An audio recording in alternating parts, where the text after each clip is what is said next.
મહત્વના સમાચાર મળી રહ્યા છે। ગાંધીનગરમાં સ્ટેટ લેવલ બેન્કર્સ કમિટીની બેઠક મળી અને બેઠકમાં ડેપ્યુટી સીએમ હર્ષ સંઘવીએ નારાજગી વ્યક્ત કરી। સાયબર ફ્રોડ કેસમાં બેંકોની ઢીલી નીતિ પર ડેપ્યુટી સીએમ નારાજ થયા છે। પોલીસ માહિતી આપે છે છતાં પણ એકાઉન્ટ ફ્રીઝ મોડા થાય છે।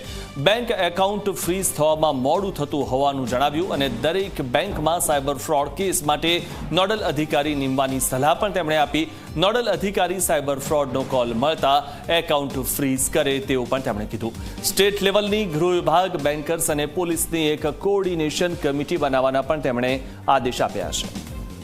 વિશે વધુ માહિતી મેળવી અમારા સંવાદદાતા હિતલ પારેખ પાસેથી। હિતલ, જે રીતે ડેપ્યુટી સીએમ નારાજ થયા છે, બેંકોની ઢીલી નીતિને લઈને તેઓ નારાજ થયા છે, શું વધુ માહિતી?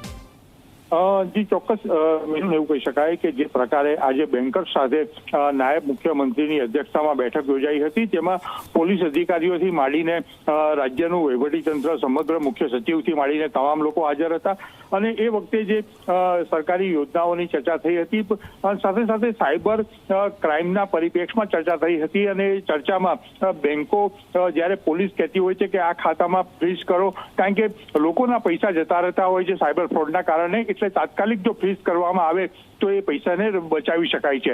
એટલા જ માટે ક્યાંક ને ક્યાંક બેંકોની ઢીલી નીતિ સામે નાયબ મુખ્યમંત્રીએ કડક શબ્દોમાં ખખડાવ્યા હતા અને આદેશો પણ આપ્યા હતા કે આ પ્રકારે પોલીસને સહયોગ બેંકોએ આપવો જોઈએ, કારણ કે લોકોના, સામાન્ય જનતાના જે પૈસા છે એ જતા અટકાવી શકાય। જી જી જી જી આભાર હિતલ, માહિતી આપવા બદલ।